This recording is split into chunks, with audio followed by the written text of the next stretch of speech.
Senhoras, senhores, queridas irmãs, queridos irmãos espíritas, caras amigas e amigos que nos acompanham através da Web TV Mansão do Caminho e de todos aqueles que nos estão ouvindo através desta comunicação virtual.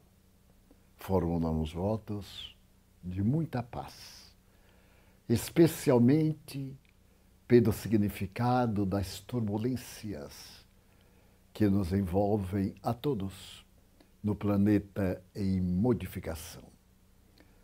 A data de hoje é muito significativa do ponto de vista histórico, principalmente quando diz respeito aos direitos humanos, ao respeito pelos humanos direitos, quando consideramos o sentido da vida e, acima de tudo, quando temos um conceito a respeito de Deus, da sua magnanimidade e, especialmente, do inevitável processo de evolução, a fim de podermos atingir a meta que é o aperfeiçoamento moral de cada um de nós.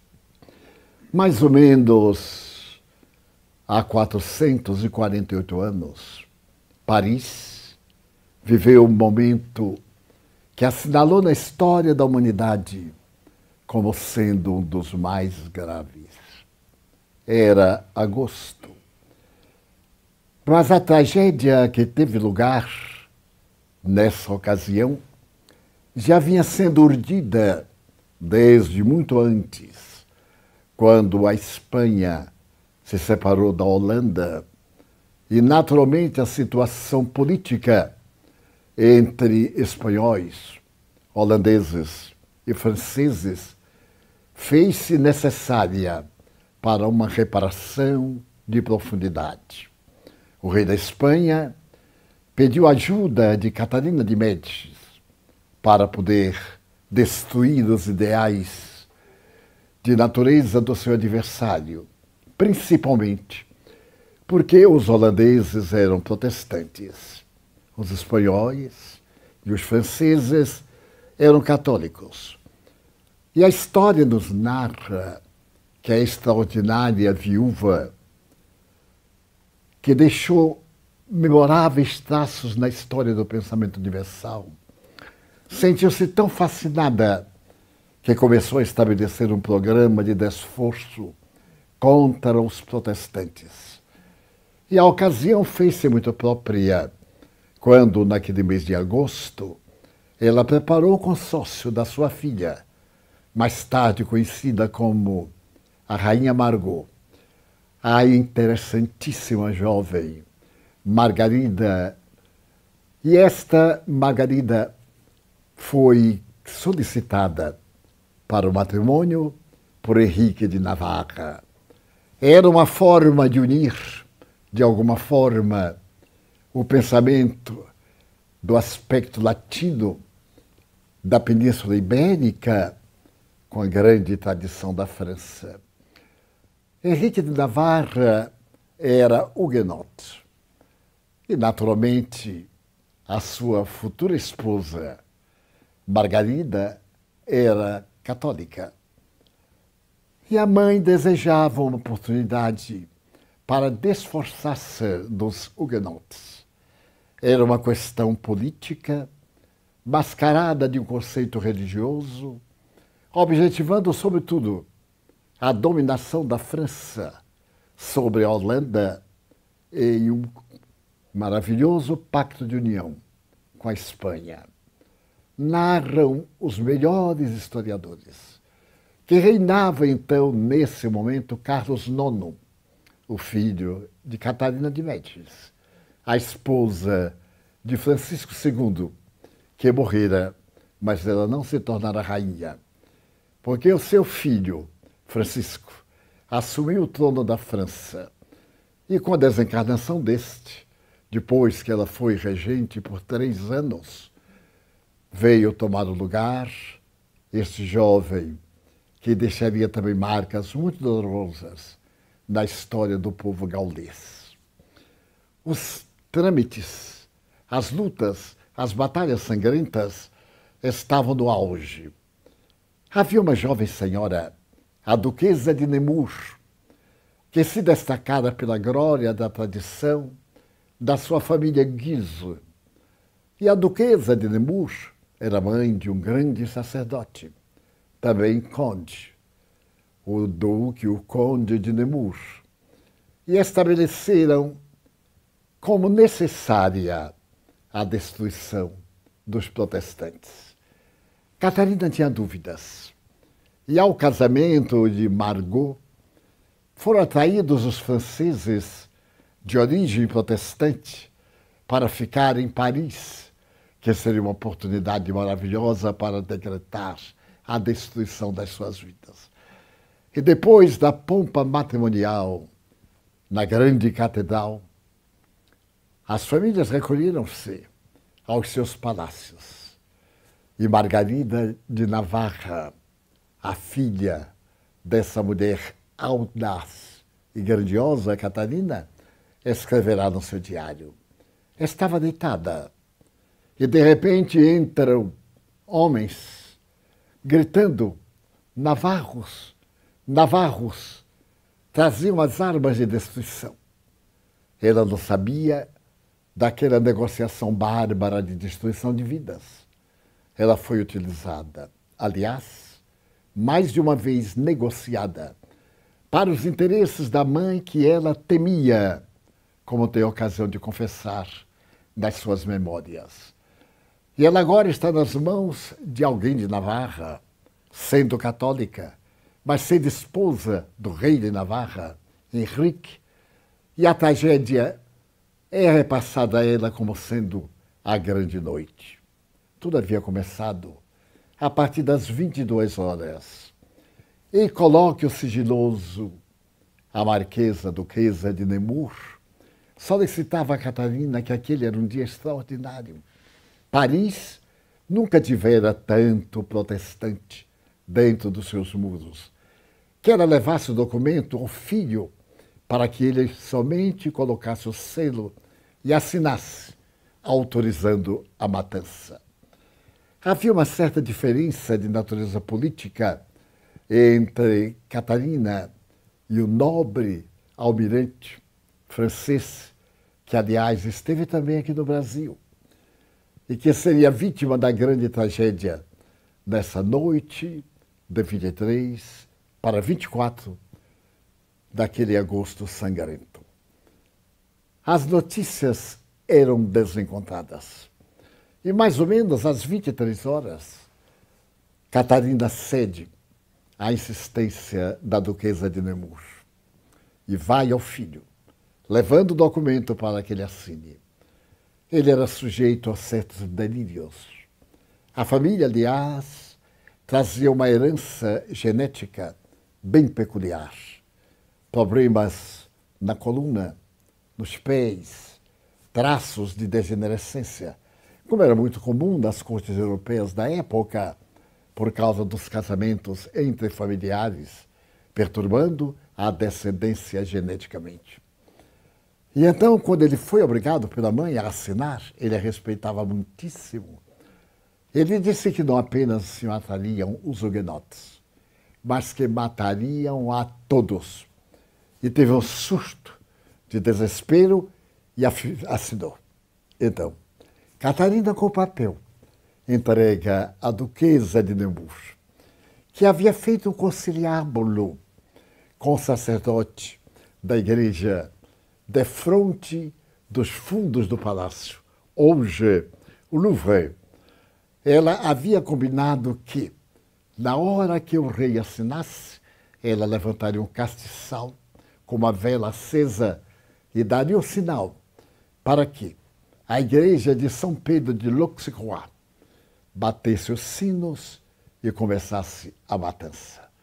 Então ela atravessa o palácio imenso, com castiçal de prata, uma vela acesa, e chega à janela final do atual Louvre e movimenta a vela. Então o sacerdote, fanático, e sem o sentido de vida, badala os sinos da linda e graciosa igreja de São Pedro de l'Auxerrois e começa a matança. A matança é cruel. Daquela noite e até o amanhecer foram assassinadas aproximadamente 3.000 pessoas. Estamos em 1572. As populações das cidades não eram muito volumosas. E 3.000 protestantes foram assassinados covardemente pelo crime de pertencerem à visão de Cristo sob uma nova ótica. Os cadáveres eram atirados ao Sena, sem nenhuma compaixão, mesmo aqueles que ainda estavam vivos e morriam afogados. Margarida, que passará a história como uma pobre rainha devassa, porque depois que ela percebeu que era objeto das paixões políticas da sua mãe e da corte, inclusive de seu irmão Carlos IX, ela opta por ter o marido preso pelo fato de ser de Navarra. E ela se entrega ao deboche, à perda da dignidade como afronta à coroa. Uma jovem que era neta de reis, era filha de reis, era rainha em uma família de reis e se entrega a uma vida iníqua de manifestações mais bastardas para chocar, para ferir e, ao degradar-se, perde a oportunidade de ser rainha da França. Ela se torna rainha de Navarra e escreve com muita dor no seu diário que era odiada em Navarra, porque ela era católica, e era odiada na França, sua pátria, que se havia casado com o huguenote. Essa noite fatídica continuará até o período de Richelieu, continuará dolorosa, lamentável, até 1815, quando numa pequena cidade da França, já no período napoleônico, são assassinados 15.000 protestantes por um certo trestelon de natureza católica para agradar a Igreja de Roma, com a qual Napoleão Bonaparte, em 1802, 13 anos antes, firmara uma concordata. E a França, depois desse banho de sangue, experimentou os mais tormentosos lances da vida política, social e humanitária. A divindade havia escolhido Paris para que ali nascesse a doutrina dos espíritos. E por quê? Porque havia uma tradição que na Cidade de Luz, no século XIX, as ideias nasciam pela manhã, e envelheciam ao meio-dia e morriam ao entardecer. Havia também uma manifestação popular que dizia: melhor ser vaiado em Paris e no mundo inteiro ignorado do que ser aplaudido em todo o mundo e em Paris desconsiderado. É nessa Paris, um pouco antes de 1815, que nascerá no dia 3 de outubro de 1804, um pouco antes de Napoleão Bonaparte tornar-se imperador, o gênio da cristandade terrestre, Hippolyte Léon Denisard Rivaio.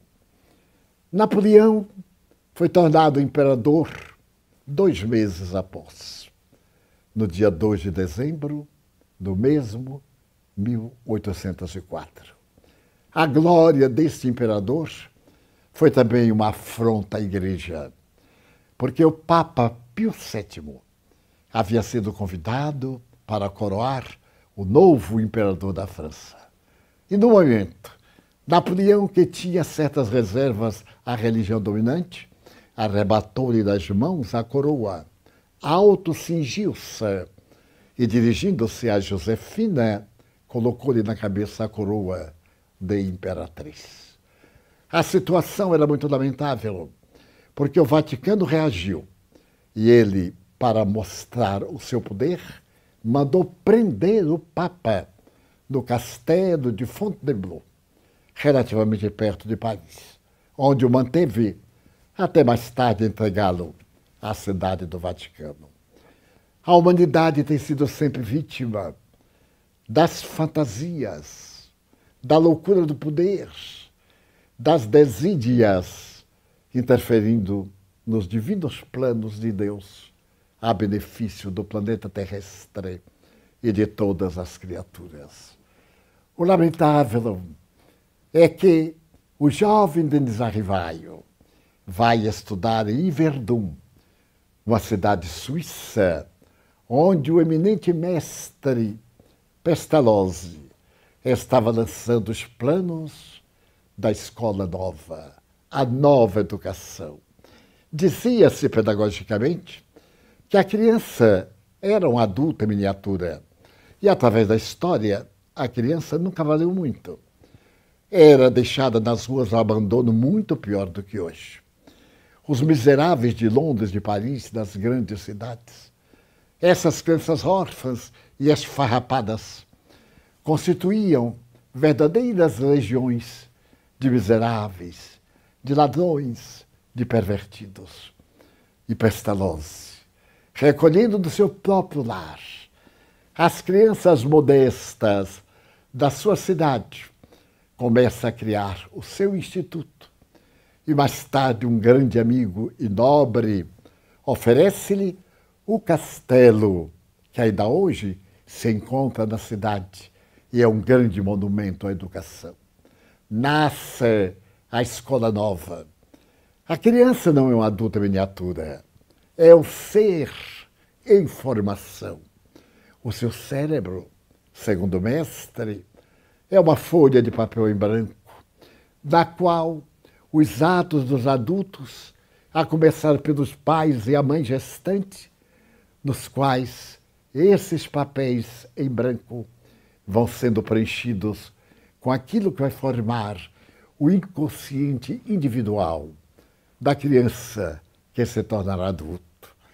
E de tal forma Pestalozzi os amou que os trouxe para dentro de casa sem lhes dar a conotação de orfanato.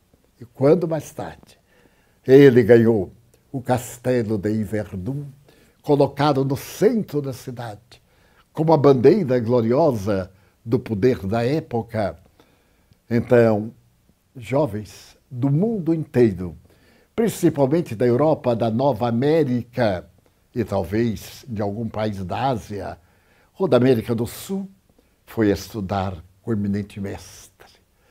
E ele construiu uma vida extraordinária para a educação. E entre os seus alunos, o menino Hippolyte Léon Denis Arrivaio, com 9 anos de idade, foi levado pela sua mãe, desde a cidade de Lyon, na França, até Yverdun, na Suíça, e o entregou ao eminente mestre. A mim me fascina esses desígnios da divindade, porque o jovem deveria aprender a Bíblia, lida pelo ensino de Pestalozzi, Bíblia que ele compulsou e se encontra aberta até hoje, sobre o seu birro, na página que ele estava lendo quando desencarnou. E foi ali que o menino Denis Arrivaio aprendeu a amar a Deus, trazendo a herança católica da sua família de Lyon.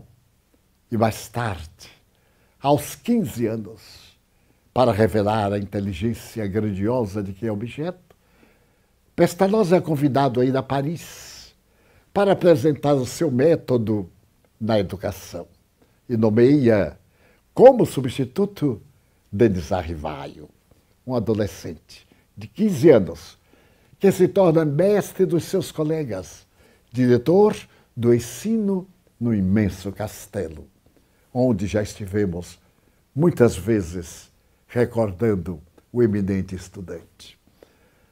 E logo depois ele conclui os cursos e vai agora a Paris. Vai a Paris para implantar o método pestalozziano, no Instituto des Arts, o Instituto Fracassa. E na Rua de Sèvres, número 5, já não tem mais o edifício, mas eu tive a subida honra de fotografá-lo com a doutora Terezinha Ré, por volta de 1967, antes que o edifício antigo fosse demolido e no seu lugar fosse erguido um arranha-céu. Ali nós podemos imaginar as crianças saltando o batente do velho portão e subindo para o primeiro piso, onde residia o insigne professor. O professor Rivaio, como era conhecido, havia apresentado um método pedagógico para o vestibular da Sorbonne.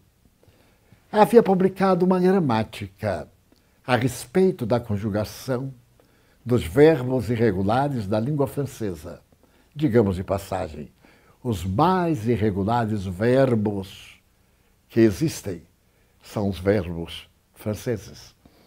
Ele também havia escrito poemas, e ao se casar com Amélie, Gabrielle Boudet, a grande poetisa, que recebeu uma condecoração por um livro que apresentou, Contos Primaveris. Miniaturista, pintora, de refinada educação. Este casal, preparado pela divindade para trazer à França a experiência da imortalidade da alma e a crença em Deus, profundamente abalada desde o século XVII, quando a religião foi obrigada a separar-se da ciência, nas vozes dos grandes pensadores. E exatamente naquele momento em que o materialismo dialético estava ganhando campo e o positivismo, a obra grandiosa deste pensador emérito, estava conquistando as academias. Vão surgir os fenômenos de la table tournante, as mesas falantes que se movimentam sem contato humano. Quase todos nós conhecemos essa história fascinante, que é a história do Espiritismo. E o professor Rivaio recebe convite de um amigo, porque ele era magnetizador. Ele havia experimentado uma cura extraordinária da vista através de uma sensitiva que prognosticou a sua cura, porque Deus necessitaria dos seus olhos para a missão que ele estava destinada, apesar dos grandes médicos da Universidade de La Salpêtrière o haverem desenganado. E então, através dessa grande sensitiva, ele recupera a vista. E um amigo lhe diz, a respeito desses fenômenos peculiares que estão abalando a cultura da Europa, e ele sorri. E com o seu sentido apurado, diz, desculpe, mas eu não posso acreditar que uma mesa destituída de nervos e de cérebro possa pensar, até quando me provem do contrário. Já revelava o caráter científico de alguém que não nega pelo ato de negar e que não afirma por causa da tradição. Era necessário demonstrar-lhe a legitimidade. E mais tarde, um outro amigo muito querido convida-o e ele vai assistir na última terça-feira de maio de 1855, na residência de Madame Prenez-Maison, um daqueles salões fantásticos, dos saraus, das glórias culturais, em que os artistas, os filósofos falam para a nobreza e a plebe da rua ou das janelas acompanham os debates grandiosos da cultura de Paris, cidade luz.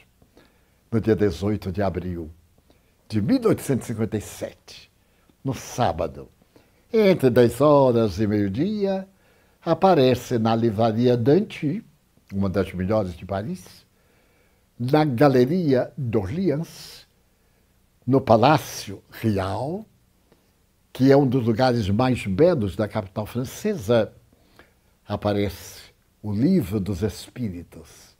Nasceu o Espiritismo. São 500 e poucas perguntas. O pequeno livro brilha sobre um forro de veludo verde. Está solitário naquela vitrine e se torna um sucesso de livraria. O professor Rivaio sai da sua residência na Rua dos Mártires e caminha aproximadamente 4 quilômetros para saber da família do seu grande amigo, que havia publicado o livro e desencarnara antes, se a obra havia chegado do interior, na gráfica onde foi impresso. E a alegria com que ele vê e ouve da senhora viúva o livro e a notícia de que ela e o filho que herdaram a livraria e a impressora deram primazia a esta obra que inaugura uma era nova para o pensamento. Nasce o Espiritismo e a cultura francesa recebe-o com indiferença. O Livro dos Espíritos. 3 adversários levantam-se para poder profligá-lo. Primeiro, os intelectuais. É muito fácil negar. E eu me recordo de Frederico Nietzsche, que diz que toda ideia nova deve passar por 3 fases. Primeiro, ela é negada. Negada pela comodidade das criaturas.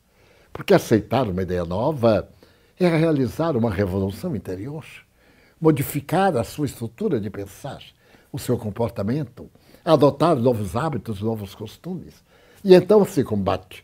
É muito melhor, sem a conhecer.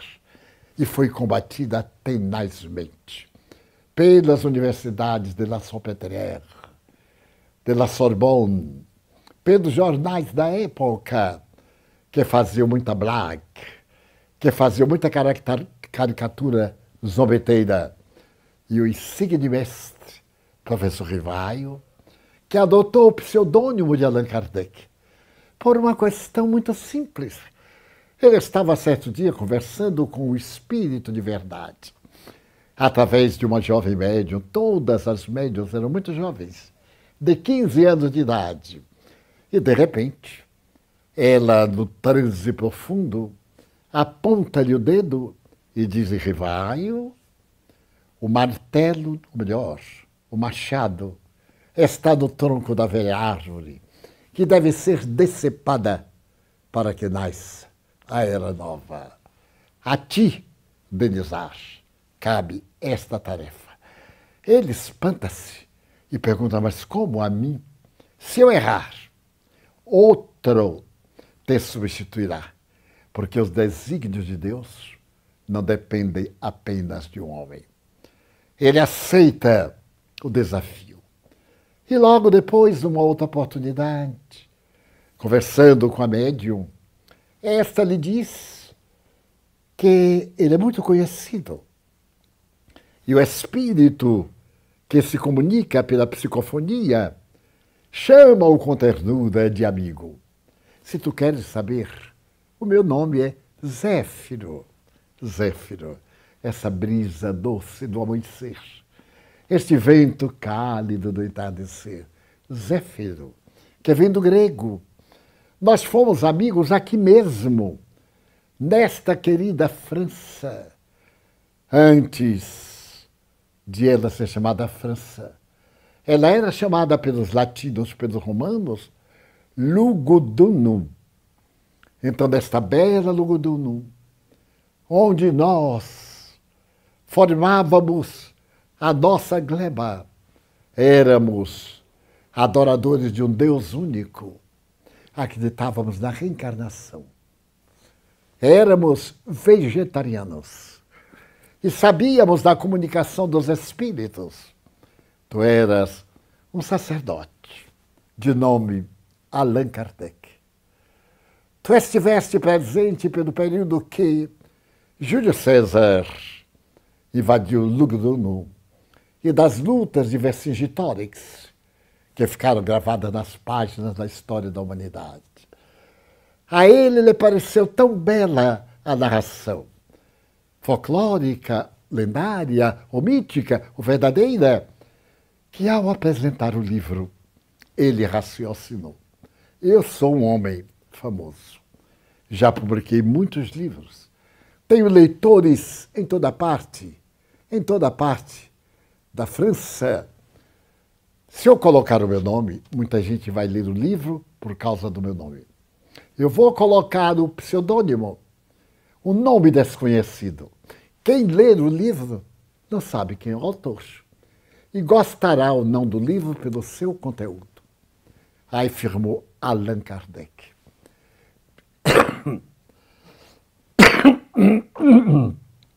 Desculpe. E de maneira brilhante, esse conteúdo fantástico, de uma lógica irreversível, fascinou a humanidade até hoje, que não se pôde demonstrar com a evolução da química, da física, da astrofísica, da biologia, das ciências naturais, que houve qualquer engano, qualquer tentativa de fazer-se uma revisão da obra filosófica. Peço licença, é um atrevimento. Porque ele a elaborou, não é dele a obra, graças a algumas centenas de espíritos que lhe mandaram mensagens do mundo francófono, de toda parte, em que se falava a língua francesa, da África, da Europa, da Polônia, que não é francófono. E ele então conseguiu examinar, fazer uma triagem e colocar esta frase que não pode ser esquecida. O Espiritismo é uma ciência que marcha ao lado da ciência. Quando a ciência apresentar nele um ponto que não seja verdadeiro, deve-se abandonar esse ponto e seguir-se a ciência. Ora bem, nós somos, eu, por exemplo, herdeiro da física newtoniana, das propriedades da matéria. Aprendi que um corpo sólido é todo aquele que preenche o lugar do espaço. Mas com a visão da física quântica, eu experimentei uma revolução mental, intelectual, para entender como o célebre gato das análises da física quântica poderia estar em lugares diferentes na mesma hora. Quando ouvi falar de Bohr e dos grandes físicos como Werner, aqueles que apresentaram a teoria da complementaridade, o próprio Werner. Quando eu tive a oportunidade de ler um pouco das teses de Carl Gustav Jung, e saber que também ele esteve fazendo paralelos com a física quântica e escreveu um livro com um notável físico, seu amigo, nada foi apontado no Espiritismo como equivocado, porque a doutrina tem uma linguagem, claro, do século XIX, não poderia ser diferente. Mas, ao modernizarmos a linguagem, há um grande risco do significado das palavras. Amigos americanos, ingleses, narraram-me há mais de 20 anos da dificuldade de traduzirem do francês ao inglês o Livro dos Espíritos, porque havia a palavra fluido, muito comum à época, mas na evolução da língua inglesa, na atualidade, o fluido não é apenas essa energia que transcende ao material. Tem um outro caráter. Nós chamamos, por exemplo, os fluidos que nós encontramos dos líquidos para colocar nos veículos automotores. Nós temos os fluidos de natureza sexual. E então esses nobres intérpretes tiveram muita dificuldade. Substituir a palavra? Não, mantê-la e colocar uma nota de rodapé. Isto é fidelidade, porque traduzir não é interpretar, é dizer do idioma local o que foi pensado do idioma original. Então, as edições em inglês, tanto nos Estados Unidos, na Inglaterra, na Austrália, na África do Sul e nos países de língua inglesa, até hoje, não sofreu nenhuma alteração, porque a sua é uma linguagem escorreita. Então nasce o Espiritismo, essa doutrina extraordinária que veio dizer quem somos nós.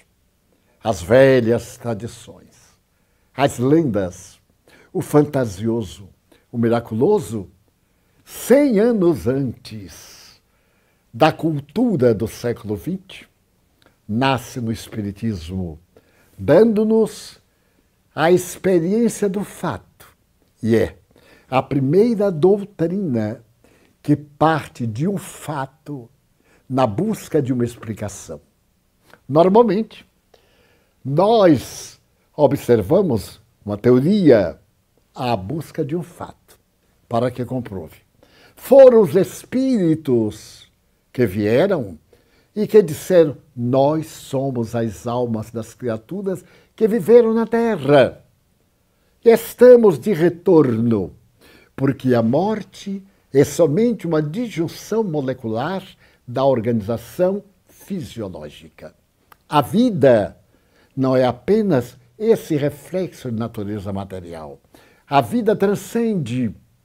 Ela tem origem de natureza transcendental e, desde quando criada, não se extingue jamais. E daí se parte para o conceito da divindade. Sempre difícil, porque como se pode definir o absoluto, o infinito, em palavras comuns e finitas? Allan Kardec teve uma grande dificuldade. E narra Humberto de Campos, através da pulcra e nobre mediunidade do apóstolo Francisco Cândido Xavier, que naquela noite, quando ele estava começando a catalogar, a codificar a doutrina, ele foi dormir muito preocupado. E então ele foi inspirado a começar a divulgação da doutrina de uma questão fundamental: Deus. Até então, toda a doutrina espiritualista colocava a questão nas seguintes palavras em português: quem é Deus? Ora, o verbete quem significa o homem que. Quem é Divaldo Franco? Que coisa, que aparelho ele está usando? Então temos aí o substantivo sobre dois aspectos. Quem é o ser humano? Que é o objeto. E Allan Kardec se atreve, na coragem transcendental, a colocar que-se que Dieu. Que é Deus? Porque quando eu digo quem é Deus, eu já humanizei. Quem é? Que pessoa é Deus? Então ele tem natureza humana. Ele permite a noite de São Bartolomeu. Ele inspira o vandalismo, o fanatismo, o ódio, a segregação de raça, a segregação de conduta, a segregação de biótipos e faz da vida humana terrestre um caos. Mas que é Deus? É a causa primeira de todas as coisas. É a inteligência suprema do universo. É uma definição que não se contém a si mesma. É a inteligência suprema. Por mais que nós tentemos entendê-la, ela é suprema. Vai além da nossa capacidade, que é relativa. E o mesmo lado é a causa primeira, primária, inicial de todas as coisas. Então, essa causalidade explica a realidade de Deus. Deus tem em si os fatores causais da sua realidade cáusica. Então a doutrina cresce. E Allan Kardec, depois de uma resposta dessa, indaga: mas que provas se tem da presença de Deus? E é uma outra resposta, moderna, em um axioma que aplicais às vossas doutrinas. Examinai o universo, olhai as galáxias, olhai as micropartículas, olhai tudo aquilo que existe, mas que não vedes. Um axioma. Este axioma, toda causa tem um efeito. Se o efeito é intelectual, a causa é intelectual. Então, determinada substância mesclada com outra na física convencional apresenta uma terceira substância. Mas é a substância primária que ali está. E numa análise da imensa nebulosa que girava no espaço, isso há 14 bilhões de anos, nós vamos encontrar hidrogênio, nitrogênio, azoto e outras substâncias químicas. Então, essa causa, esta galáxia, já é um efeito. Quando eu leio, ouço a teoria do Big Bang, em palavras simples, havia duas forças no universo que se equilibravam, como um time de futebol, ou dois times de futebol, com notáveis jogadores do mesmo nível. Mas, de repente, uma dessas forças se altera e se potencializa. Então, há o choque, cuja ressonância os grandes telescópios fora da atmosfera ainda registram, dando a ideia de que o universo continua expandindo-se. Muito bem, estou de pleno acordo. O Espiritismo está de pleno acordo. Mas não foi a causa aí, porque duas forças já existiam. Essas duas forças, de onde vieram? Então nós vamos ao infinito, que Deus é a causa primária, que Ele é exatamente esse grande pensamento infinito, eterno, na linguagem teológica, porque não teve princípio, nem terá fim. Nós não somos eternos, porque fomos criados, nós somos imortais. Depois de criados, não mais nos desagregaremos. Então a doutrina surge e amplia-se.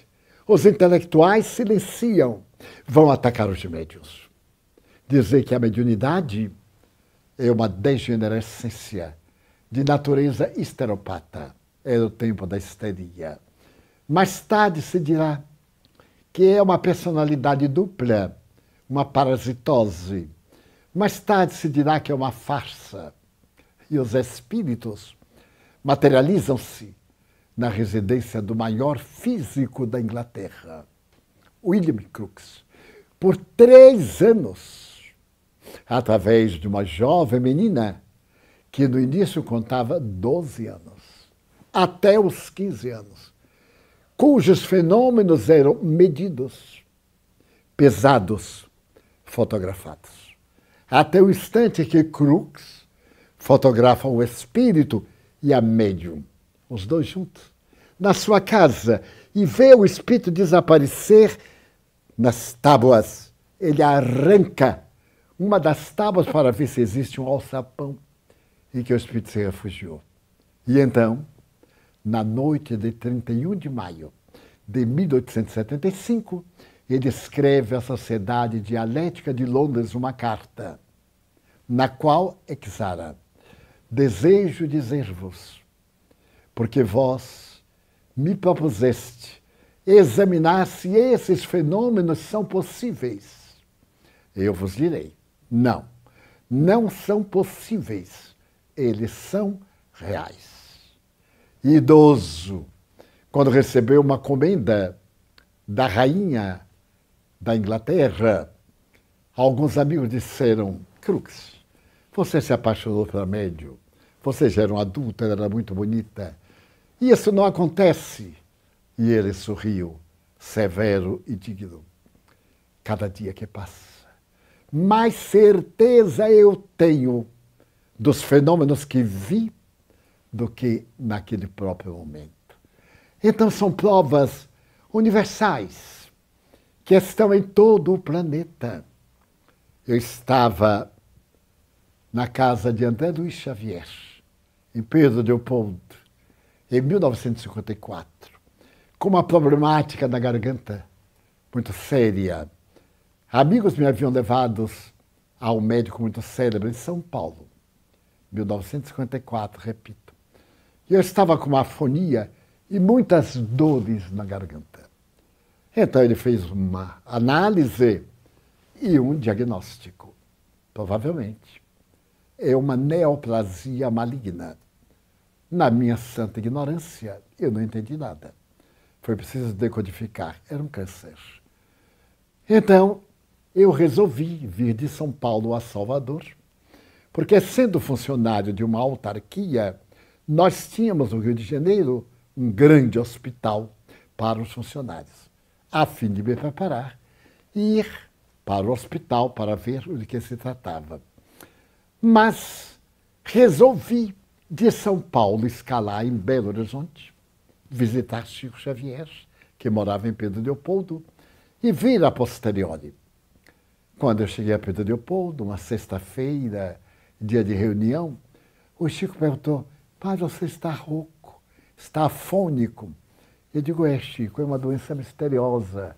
Dói-me profundamente a garganta, a área. Parece-me que é um tumor. E o médico acha que seja, talvez, um câncer. Eu disse: não, Divaldo, mas Deus vai ajudar. Me pôs para falar na reunião pública. 2 vezes. Quando terminou, uma da madrugada, convidou-nos a ir à casa do seu irmão André, como todos aqueles que o visitavam na época, ele fazia com todos. Não foi nenhum privilégio.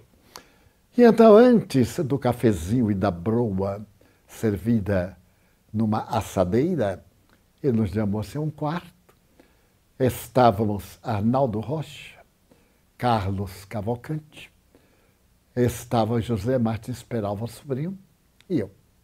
Éramos, portanto, 4 ou 5 homens. Fecharam-se as janelas, uma janela. Eu sentei-me numa cadeira na única porta de acesso. E o Chico sentou-se ao lado. Havia uma marquesa, um móvel antigo. Ele debruçou-se e disse: Divaldo, faça a prece. Me doía tanto. Eu fechei os olhos e comecei a orar.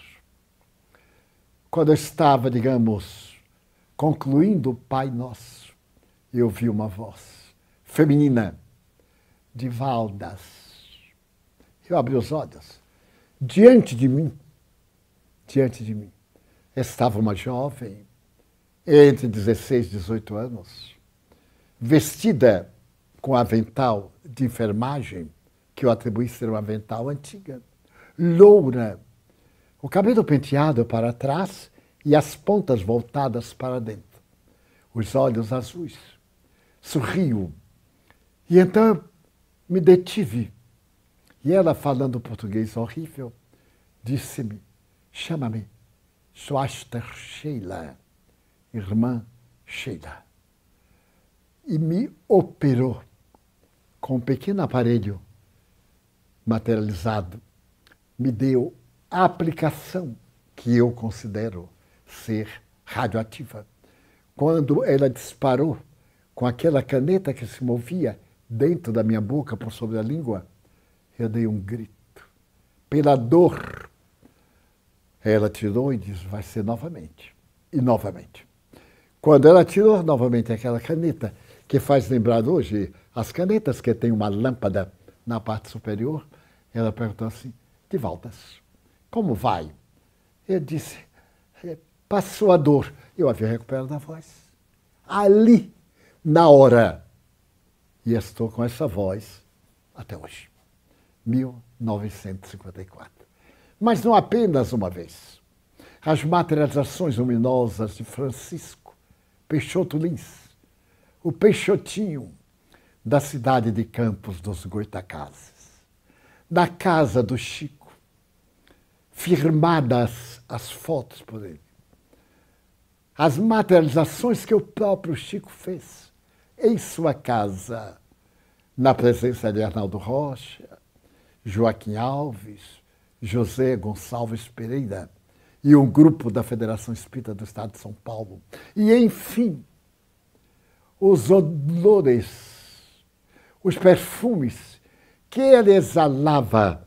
Víamos ele ia oferecer um café. Pegava na asa da xícara e víamos a xícara suar por fora. E era um perfume de violeta. Pegava noutra e era um perfume de rosas. Pegava outra e ele, gentil, simples, diante das luzes fortes, ou do dia. Narrarei rapidamente a minha experiência nesse sentido. Eu ia com ele para a casa de André, Pedro Leopoldo fazia muito frio, julho, agosto, e eu ia de braços dados. De repente eu sentia aquela onda de perfume. E disse, Chico, que perfume! São as rosas de Pedro Leopoldo, meu filho. Eu disse, mas que benção! E fomos andando. Mais adiante, eu era colecionador de violeta dos Alpes. Aquela outra onda de violeta. Eu digo, nossa! Ele disse, meu filho, aqui tem muitas violetas dos Alpes. Mas, de repente, íamos conversando, eu me voltei para ele. E senti que saía do centro cardíaco. Aí eu aproximei e aquela onda. Então eu peguei na mão, estava úmida. Os dedos estavam úmidos. Eu não disse nada, porque ele discretamente, continuamos conversando, fomos. E eu nunca lhe disse nada. Então o Espiritismo nos deu uma filosofia científica que nos leva a Deus. Que nos fala que a noite de São Bartolomeu e congêneres são inferioridades da alma humana. A doutrina de Jesus é doutrina de amor. O Espiritismo é o nome temporário para esta época, porque virá um dia que não deve estar muito longe, em que a caridade predominará em todos os corações. E as designações que são necessidades teóricas do nosso relacionamento cederão lugar à legítima fraternidade. Tenho visto pessoas que entraram no Espiritismo e que se tornaram doutores. E me dou conta que o Espiritismo não entrou nessas pessoas. É muito fácil, diz Raul Teixeira, frequentar, mas para ser espírita é necessário, ainda segundo Raul Teixeira, ter coragem. Ter coragem de trabalhar as imperfeições, de superar o homem velho para instalar o homem novo dentro do seu coração. É necessário amar e compreender que somos irmãos. Alguns antipáticos, estou de acordo. Alguns que nos oferecem certa reação, porque já estivemos juntos e nos magoamos reciprocamente. Mas a doutrina espírita nos fala da reencarnação, a bênção da oportunidade nova de refazer os caminhos, de distribuir sorrisos e esperanças e de cantar, ó irmã, irmã lua, ó irmão sol, ó irmã morte, como Francisco, que sempre evocamos, exatamente porque ele é um espelho que reflete a figura de Jesus. Nestes dias em que a política social, econômica, evoca a noite de São Bartolomeu, comete tantos crimes puníveis pelas leis e liberados por alguns magistrados.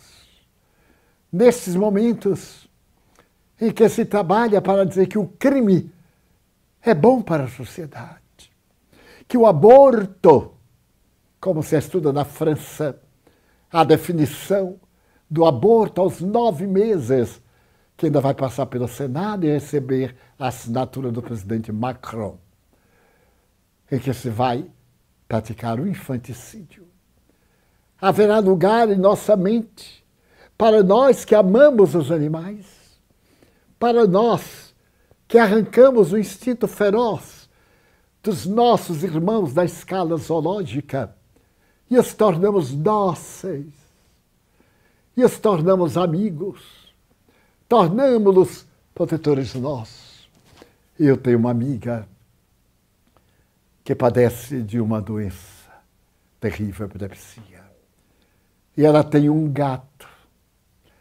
Toda vez quando ela tem uma crise, o gato corre ao telefone, tira-o do gancho e fica miando.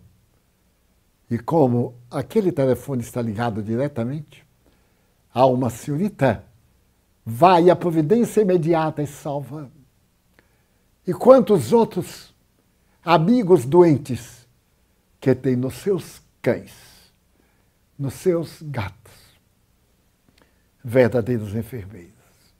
Permitam-me terminar com uma velha poesia que não a vou declamar, mas que diz mais ou menos assim: meu cão chamava-se Veludo, e eu me cansei de Veludo. Veio o poema todo. E um dia peguei Veludo e, tomando de um barco, fui ao alto mar. E lá em alto mar eu atirei o miserável nas águas. Ele reagiu, parece que adivinhou, se debateu nas minhas mãos e até me arranhou o peito. E eu o atirei lá. Voltei de barco, revoltado, e fui para casa. Pela madrugada, eu senti que alguém arranhava a porta da rua. Mas que seria? Fui correndo. Era o infame Veludo. Não. Não era o infame Veludo.